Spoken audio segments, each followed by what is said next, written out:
The Athi River Basin has a host of high economic opportunities ranging from agriculture, industrial zones to tourism.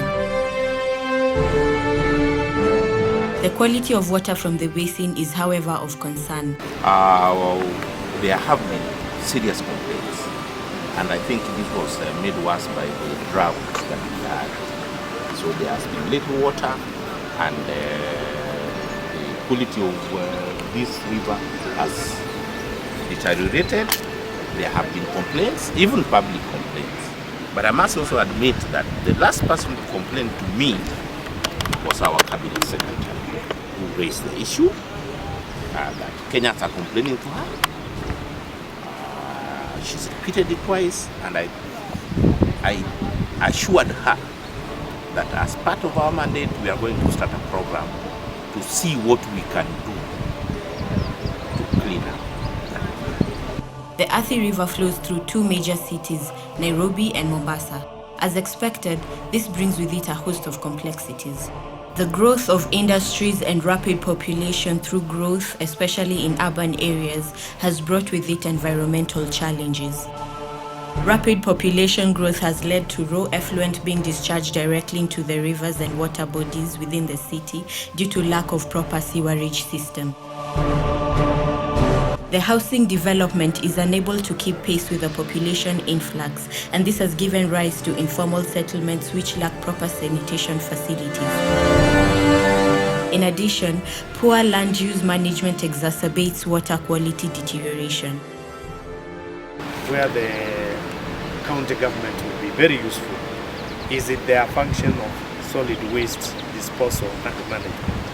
If you look at the pollution which is in this river, much of it is because of solid waste, and this is the function of the national government. We will be, the county government will be working with them in terms of solid waste management policies which they are going to put in place so that it can help in the cleanup of our river systems. Use of excess fertilizers and herbicides leads to nutrients washed away by surface runoff into the rivers. This causes growth of invasive weeds, for example, water hyacinth in some water bodies like Nairobi Dam.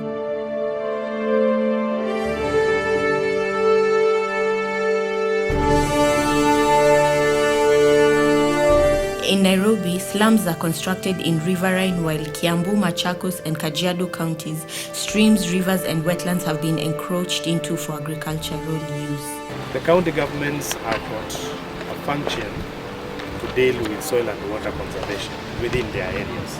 But this is as guided by the national policies that have been developed in Wrma. So we are having a close collaboration with them in terms of soil and water conservation. This is an effort to restore the once beautiful and serene waterfalls that have now become an eyesore thanks to various forms of pollution as a result of unmanaged solid wastes, improper farming practices, inadequately treated industrial and county effluents, among others, that have largely contributed to the degradation of water quality in River Athi and more specifically at 14 Falls. Tumekuwa tukisumbuliwa sana na hizi nylon papers. Ndizo zimeharibu sana mazingira ya 14 Falls.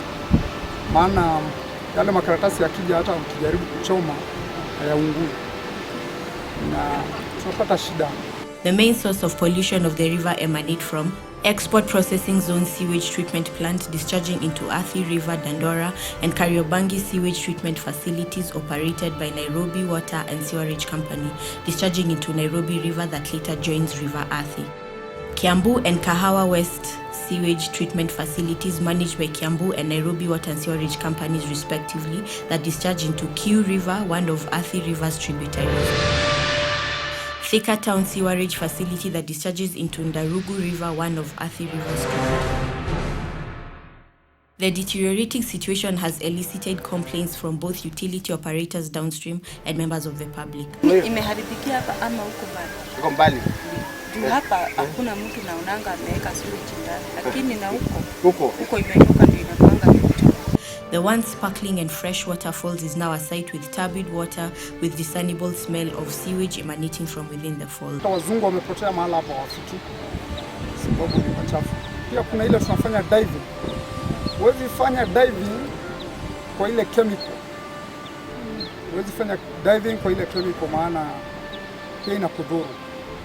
Pia hata samaki, tulikuwa tunakaa mahali hapa tunavua samaki ndani ya maji na tunapata lunch, tunachoma samaki mahali hapa, lakini kwa sasa inabidi uondoke mahali hapa ukatafute lunch kama kilomita 1. Downstream the falls, the river is covered with large volumes of foam. Since time immemorial, 14 Falls has been a source of lives and livelihoods to thousands of families as a renowned tourist attraction site. But this is no more. Tunafanya kazi ya kupeleka watu juu ya maji, kitu ambayo tunaita adventure, kujifunza kutembelea juu ya mawe kwa na maji. Na kwa sasa kazi imepungua sana. Kwa siku tunapata watalii weekdays. Tunapata watalii ambao wajapita 10. Wrma, through its sub-regional offices at Kiambu and Nairobi, executes a water quality monitoring network involving routine sampling at designated points.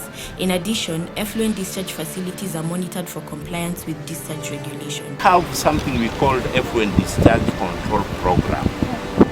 The idea is that you draw water, you get a permit to use water. You use the water, then inevitably you discharge it back into the nearest water course. Now that discharge back into the water course should be of an acceptable quality. The monitoring stations are located at all the main tributaries of the Athi River. Pollution surveys are undertaken as planned, but also in response to any reports or complaints from the public. So far, extensive surveys have been carried out in the Athi River and Nairobi River. We are starting with this, but we are going to draw up plans for other heavily polluted rivers. It is these findings of the survey that inform decisions on compliance enforcement.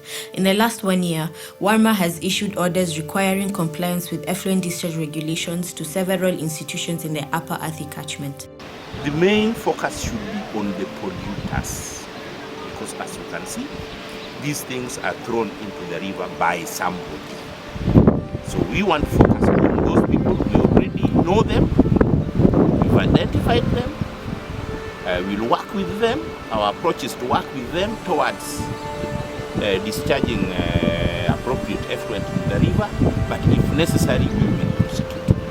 Wrma will be launching a long-term restoration plan in partnership with other key stakeholders. We are welcoming all stakeholders to come and participate in this project, because if this is done, then we will have helped Kenyans, we will have given them water quality, water which is of good quality, and it is not something which can be done by one person.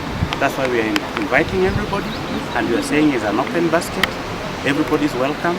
The community, the youth who are around here, if they are able to contribute even by participating, by assisting to remove the solid waste and clearing the dirt which is there, that's a contribution. The contribution doesn't have to be money, but we are welcoming everybody to try and participate in this.